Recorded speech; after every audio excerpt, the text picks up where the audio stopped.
현재 속으로 들어온 과거 부석사 관광안내소 담장입니다. 관광안내소 뒤편에 무료 주차장이 있고 갈 때마다 주차하기는 편했던 것 같아요. 유네스코 세계문화유산 7대 산지승원인 부석사, 조만간 다른 전통산사도 소개해드릴 생각입니다. 여기서부터 넉넉 잡고 30분 정도 예상이 돼요. 부석사는 단풍 때문에 가을 여행을 기약하는 분들이 많다고 해요. 은행나무 길과 사과밭이 주는 풍경도 이색적이고요. 딱딱한 화강경계석 대신 자연석을 보며 길을 걷는 것도 즐거움이죠. 일주문 내려오는 방향에선 해동 화암종찰이라고 되어 있는데요. 신라 문무왕 때 의상대사가 부석사를 창건하고 화암종의 종품을 일으킨 곳이라는 뜻이겠죠. 강간지주는 법회나 중요한 행사가 있을 때 당이라는 깃발을 걸어두는 용도인데 보통 일주문막 절의 입구에서 볼 수 있어요. 천왕문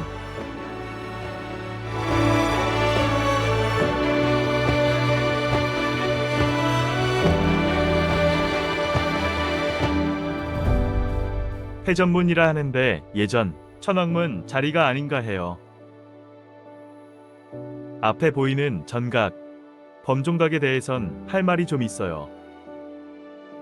보다시피 일반적인 가로형 배치가 아니라 종이 길고 횡이 짧은 특이한 구조죠. 그 뒤쪽에 중심 전각인 안양루와 무량수전이 보이고요.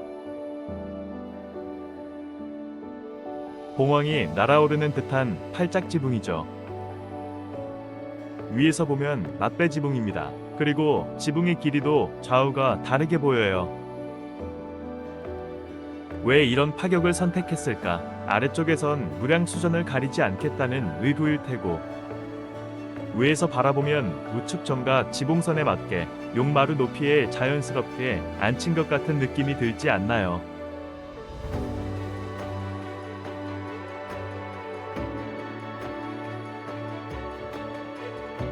범종각 누아로 들어서면 저대로의 굵기와 생김새대로 맨살을 드러낸 채 억겁의 무게에 맞서고 있는 기둥에 자연 손길이 갑니다. 높다란 석춘 위에서 무릎 꿇고 기꺼이 등짝을 내어줄 것만 같은 그 묵묵함에 왠지 아련함이 느껴지기도 하고 내가 참 수고가 많구나 하는 그런 생각들이요.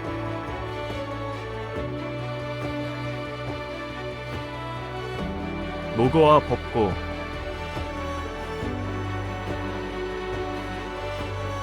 돌계단과 맞물려 저으로 금강역사가 어깨를 펴고 있는 것 같은 대석단, 가파른 경사지에 절터를 내기 위해선 주변에 있는 바위나 터퍼기에서 나오는 막돌도 다 요긴했을 거예요. 크고 작은 돌들이 하나가 된 석축을 바라보면서 일중일체 다중일, 법성계의 개성을 떠올리는 분들도 있다고 해요. 여기는 의상대사가 주석했던 부석사이니까요. 하나가 곧 모두이고 모두가 곧 하나라는 의미인데 그 깊은 뜻을 알긴 어려워도 화합과 연결되지는 않을까요? 삼품 삼생의 구품 만다라에 세계관을 구현했다고 하는 석단과 돌계단. 나는 어디쯤 와 있는 걸까? 하품상생은 벗어났을까? 108계단을 오르면서 우리 삶의 궤적을 돌아볼 기회도 가져봅니다.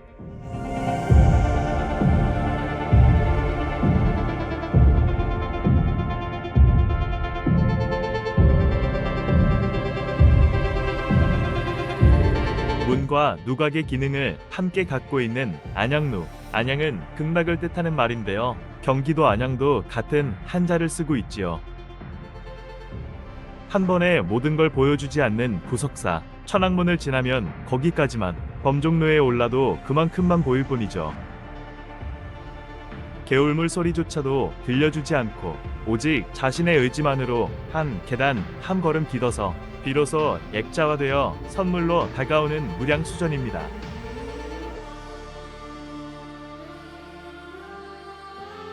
중심선에서 살짝 비켜선 석등, 다른 분들은 무량수전 현판을 가려서 그렇다고 하는데요. 저는 저대로 우측으로 길 안내해주는 석등의 친절이라고 생각해요.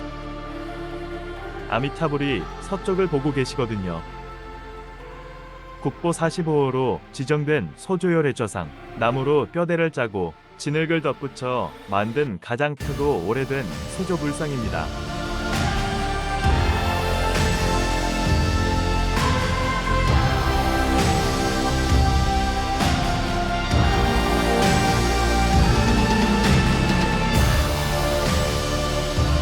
여기서 잠깐 팔짝지붕과 맞배지붕의 특징을 부석사 무량수전과 수덕사 대옹전을 통해 알아보기로 해요.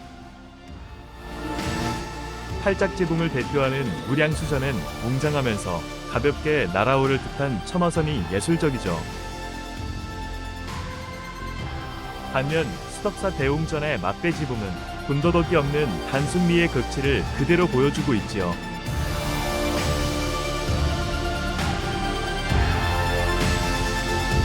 처마가 추녀 쪽으로 갈수록 들어 올려지는 안곡과 처마를 더 길게 내미는 안어리곡의 전통 기법은 처마선이 처지지 않고 출렁이는 듯한 아름다움을 선사해주죠.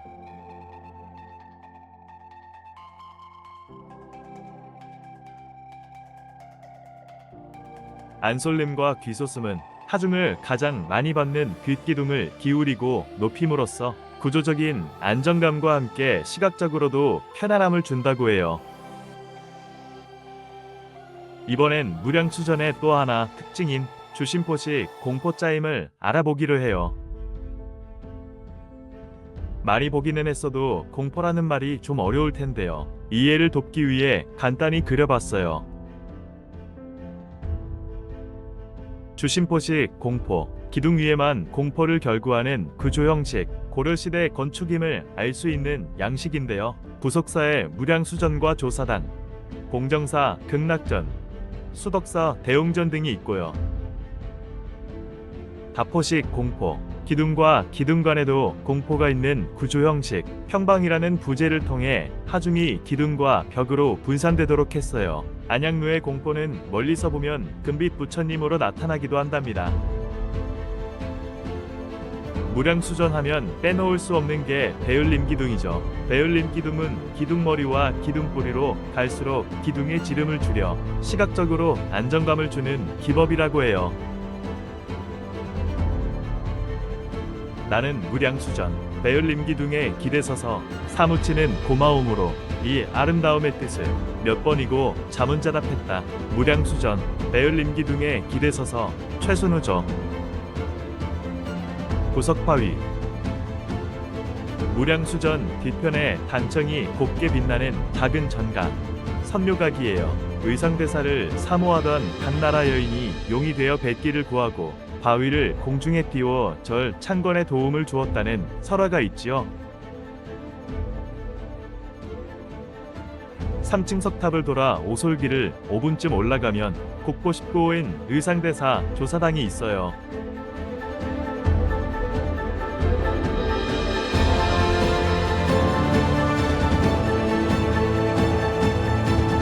최연암, 의상대사는 신라 진골 출신으로서 19세에 출가하여 중국에서 8년 동안 새롭고 보다 발전된 불교 교학인 화엄을 공부했다고 해요.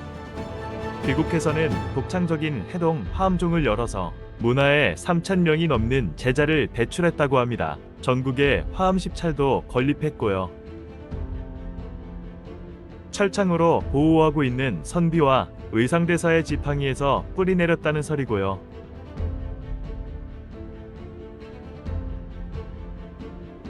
불필요한 건 다 덜어내고 절제의 아름다움을 보여주는 맞배지붕, 의상의 소박한 성품까지도 짐작할 수 있는 조사당입니다. 한국민족문화대 백과사전에 이런 내용이 있네요. 문무왕이 전답과 노비를 베풀자 받아들이지 않았다. 성곽을 쌓으려 한다는 소식을 듣고는 글을 올려서 역사를 중지시켰다. 학교 다닐 때 카세트 테이프에 수록된 의상대사 법성계를 거의 외울 만큼 듣곤 했는데요. 지금은 일반인들도 친숙해져서 법계도를 따라가면서 걷는 분들이 많아졌어요. 화엄 1승 법궤도는 화엄 사상의 요지가 담긴 7원 39, 210자를 시각적으로 도해한 것이라고 보면 되겠고요.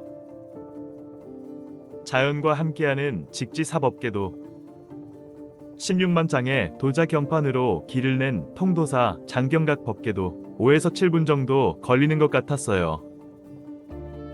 1300년 전에 3층 석탑. 지난 초여름에 찍은 사진인데요. 마음을 비워가며 걸을 수 있는 길입니다.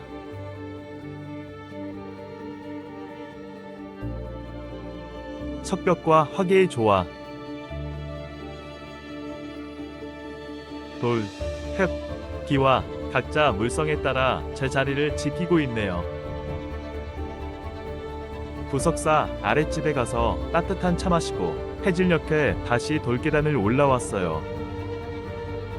천왕문에서부터 지켜오던 일직선의 중심축에서 살짝 돌아앉은 안양루.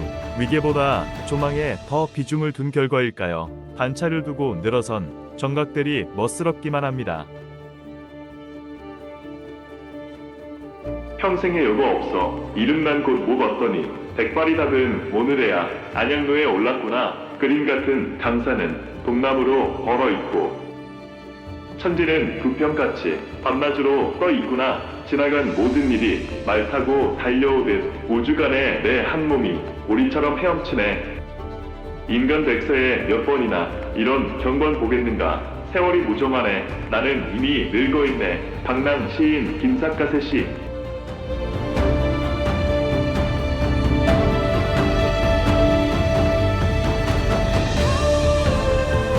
한국특건축연구회의 황희주 교수님은 우리 전통건축의 진가를 보려면 건물에서 바깥을 보는, 즉 차경을 이해해야 한다고 강조했어요. 주변의 산과 강, 나무 한 그루도 잠시 빌려서 보는 지혜가 담겨 있다는 뜻이겠죠.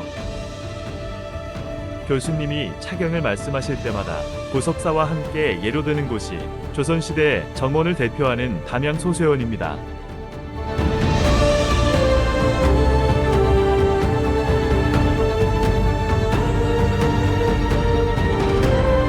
생각해보면 부석사에 첫 발을 디딜 때부터 의상대사가 이끄는 대로 뭘 모르는 듯 꼬임에 빠진 듯 정신없이 산을 오르지 않았나 싶어요. 무량수전에 이르자 대사는 다시 손을 들어 소백의 영봉을 가리키고는 호련히 조사당으로 사라지셨고요.